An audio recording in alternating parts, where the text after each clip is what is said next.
Bye-bye. O, alis na kayo. Bye-bye na. Ate Jano, Tita Jano, Layla. Bye-bye, Tita Jano. Okay, why you're going to the temple? Because I passed my license exam. Yeah. Sarot, बहुत खुश. Bukos, Henny. Come. मजानो पास था ये नहीं. Tingnan nyo siya. Prasad, Happy Joyce. I'll give you prasad. Yun. Sobrang tuwang-tuwa siya.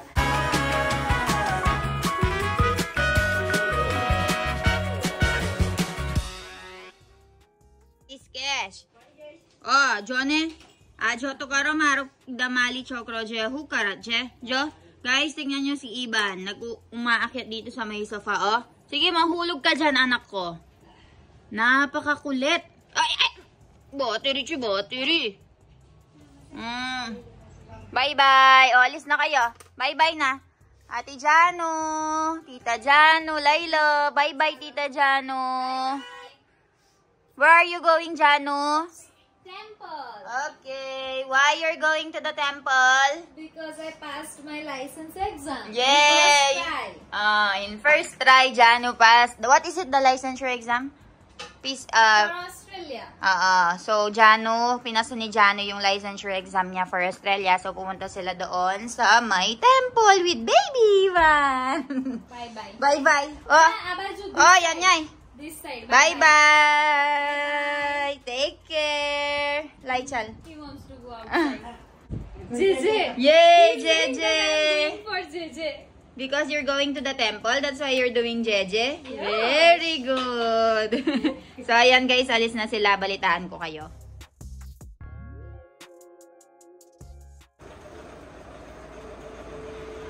Aalis na sila. Pupunta na sila ng temple. Bye-bye, Ivan. Bye, Mama. Give me that slipper. Which one? So, kanina guys, naglakad na si Mommy kasama si Fago Masi para sa darshan. So, kukwento ko sa inyo kung bakit naglakad si Mommy kanina ng napakalayo, 2 kilometers.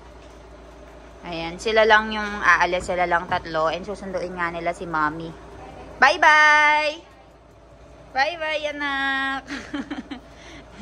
And hindi ako pwedeng sumama sa kanila kasi meron nga kaming workers dito sa bahay. Meron kaming kasambahay at saka cook na kailangan kong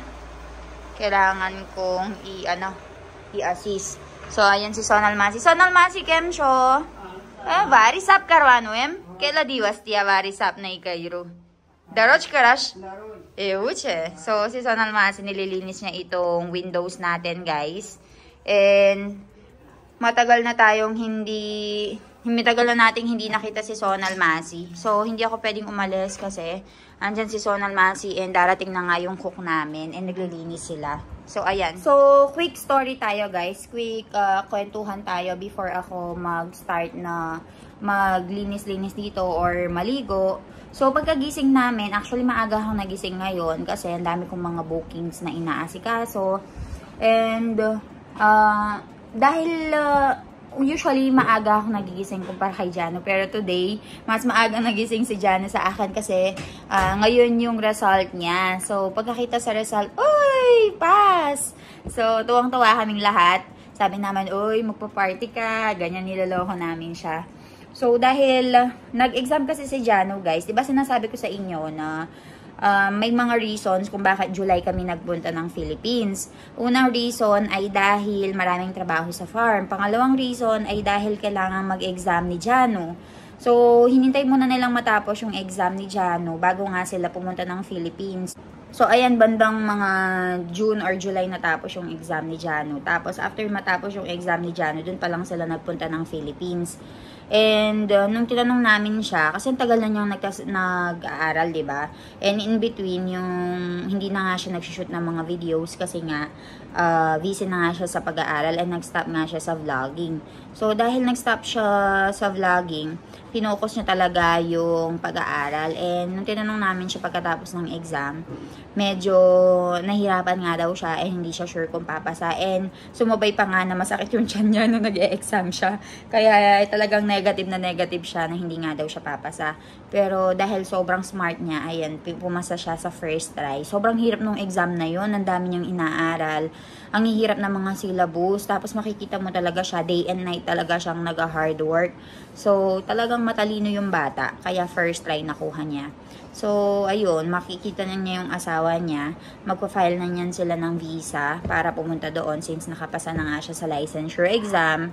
Tapos, ayun, magkikitan sila ni Het Kumar. So, kaninang umaga din, dahil nga pumasa si Jano, si Mami nag-decide siya na maglakad from here, tapos 2 kilometers far away, pumunta doon sa may temple. Bilang pasasalamat sa Panginoon nila na pumasa nga yung anak niya. Kaya ako ngayon yung naiwan dito, hindi na ako sumama sa kanila kasi kailangan ng taong na may iwan dito sa bahay. Tsaka darating na rin kasi yung cook na magluluto dito sa amin. So, kailangan na may magsabi sa kanya kung ano yung lulutuin. And kailangan talaga na may isang tao dito sa bahay for their needs. So, ayun. Hintayin lang natin sila dito and maglilinis-linis lang tayo. And then, I'll update you later, guys. Nakapaglampaso na si Sonal Masi, nakapagkape na siya, nakapaghugas na siya ng plato. So, ako is iinit ko na lang yung milk na daily supply namin. Tapos, mag-retouch lang ako sa nililinis ni Sonal Masi. And mag-reply tayo ng inquiry. So, ayun, guys. I'll update you later. Trusa Masi, Kemcho, Tabiat ke uche. આજે છે ને એક મસ્ત ન્યૂઝ આપું છે સોનલ માસી એક મસ્ત ન્યૂઝ આપું છું બારો ને જો ને આમાં મેં કહું છું તમે આજે છે ને આપણા જાનું પરીક્ષા પાસ થઈ ગયું ઓસ્ટ્રેલિયાનું લાઇસન્સર એક્ઝામ પાસ થઈ ગયું માસી જો ને શું ખાવ મને કહેજો પેંડા ગાલી ચાલો મકડી ફકથી થાપરા જઈશું ને મકડી ફકથી મકડોનાલ્ડ્સ નહીં ખાવું તઈ પેંડા ફરજિયાત ખાવાનું એમ બસ તા જો ને આપણે જાનું 8-10 વાગે ઉતર તો બી પાસ થઈ ગયું બોલો એક મંદિર ગયા અત્યારે લોક ગાઈસ બધાને ખુશ થઈ ગઈ જાનું પાસ થઈ ગયું હવે આપણા ખાવાનું શું બનાવવાનું છે પાસ થઈ ગયું તે દાલ ભાત અને ગુજરાતી થાળી હવે ખીચડી ના મૂકશો આજે મસ્ત દિવસ છે આજે હા કે બસ તા જો બહુ જ ખુશ થઈ ગઈ બધા પાસ થઈ ગયું એટલે શું કહો છો માસી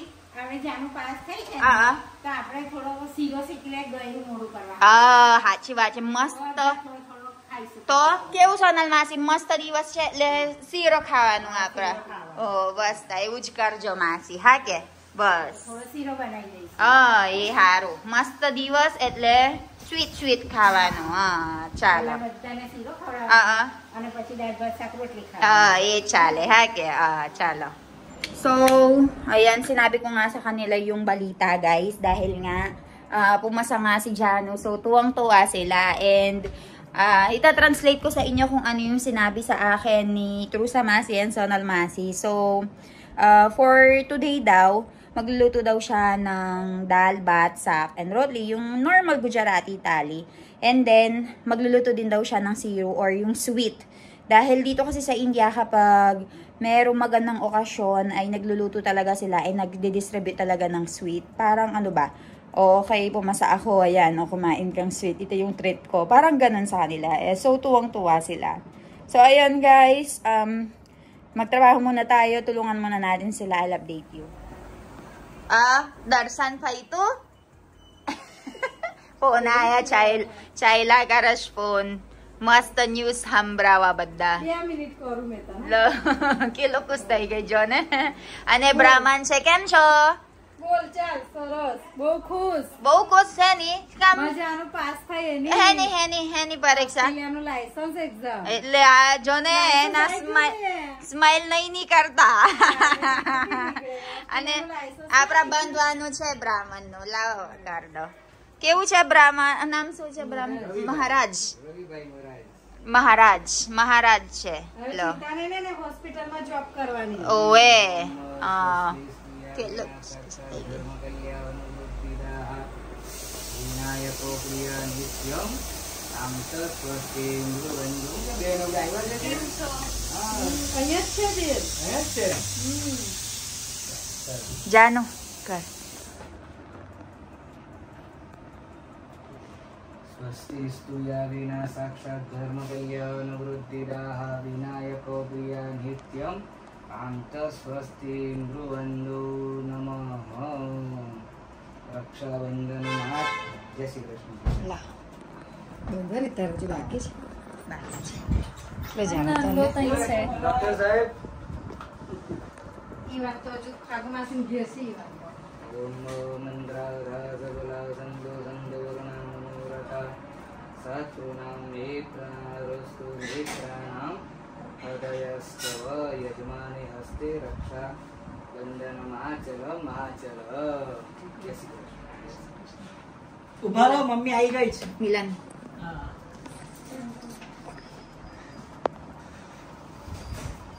जय श्री Krishna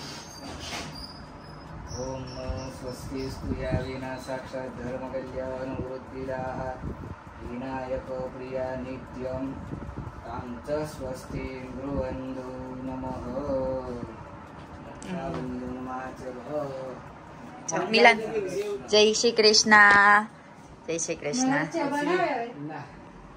So, ayan guys, dahil nga Raksha Bandhan, kaya pumunta yung Maharaj dito para mag-tie din ng Rakhi. So, binibigyan niya kami ng blessing and protection. Tapos, meron siyang dala-dala na kulay red na sinulid. Tapos, itatali sa amin. And, after nun, magbibigay kami sa kanya ng pera dahil sa pagbibigay niya ng blessing sa amin. So, ganun yung nakikita kong system dito. So, ayan guys, nakarating na rin si na Mommy and Milan dito after nilang mag-pray sa temple. And very happy ang lahat dahil nga pumasa si Doc Jano. Yeah! So, ayun guys, magpa-party tayo mamaya. We will ask for party sa kanya. Balitaan ko kayo. Tignan nyo guys, binabalita niya talaga sa lahat ng buong street dito. Ayan. Tignan nyo siya. Prasad, Happy Joyce. I'll give you prasad. Yun. Sobrang tuwang-tuwa siya. Hindi maalis yung ngiti sa mukha niya. Siyempre, proud na proud yan. Oh. So, niluluto na ni Masi ang pagkain natin for today. Thank you, Masi. Sakse? Polo? So, ito yung ating flour and potato. So, flour batakan sak. Ano siya? Kachumbar. Aha, ha? Full. Ha? Etle? Euche. Aha, tame alag banawa siya. Banay daw kachumbar. Ano ya? Dal. Rice. Batche. Ano pala? Dal. So, ayan guys, ginagawa na ni True Samasi ang ating Gujarati thali. True Samasi kabar siya tayo Philippines. Gujarati thali na ibanawe me. Thali sakrotli. Boss, ama full. Tamara lide. Itle. Guys, so ayan dun sa Philippines kasi, ang ginagawa ko lang kay Milan ay vegetable at saka rotli. Hindi ako nagawa ng dal. Tay siya ne, dal alag banawas. Swad alag siya. Limbu boj mogu. Ek piece, 50 peso. Ele 70 rupiah. Bolo. Ek limbu. बहुत मोगू छे तय मामी नो मामी वीडियो जोया 1 लींबू 50-70 रुपया लाया बोलो 50 रुपया jo so ayan guys meron tayong mga lady finger dito ha nya mafat male dito free lang and ang ating mga vegetables guys ay kumpleto na so namili si Mommy kahapon ng mga vegetables so ayan guys nakaligo na tayo and waiting na lang tayo for lunch. And medyo mahaba na yung video natin. Kaya i-end na natin dito. And maraming nagtatanong sa inyo guys kung ano nga ba yung pinagkakabalahan ni Jano kasi nga matagal siyang hindi nakapag-vlog. So ayun nga, tuwang-tuwa yung mga biyanan ko. Actually hindi ko pa nakuha yung reaction ni father-in-law. And tuwang-tuwa yung biyanan kong babae. Yung ngiti niya hindi mawala. And talagang pinamamalita niya sa lahat ng mga tao dito, mga kasama namin dito sa street, Tapos, yung phone list niya, natawagan na niya ata lahat. Sobrang tuwang-tuwa kami. So, mag-set tayo ng dinner later. Tignan natin kung kakain tayo sa labas or kakain tayo ng masarap. Magpa-party tayo. Kasi syempre, di ba, pinagharapan ni Jano yun. Sa totoo niyan, guys, si Jano, natutulog nga siya ng very late. Alas 3, nas nagigising siya ng alas 10. Minsan alas 8. Talagang magdamagan daw siyang nag-aral mula nga nung umalis kami ng India, tapos nagbakasyon sa Philippines. So, dito nga siya natutulog sa kwarto namin. And mula magdamagan, umaga hanggang gabi, nag-aaral daw siya, guys. So, ayun. And napass niya nga yung exam. Kaya, makikita niya yan sila mag-asawa. Magpa-file na nga yan siya ng visa. Tapos, diretso na siya doon and magtatrabaho na. Kasi meron na siyang lisensya para magtrabaho sa Australia. So, ayun guys. That's it for today. Kung meron kayong mga questions, mga requests, comment kayo sa baba. Balitaan ko kayo and gawin natin yan. So, I'll update you later. Bye-bye!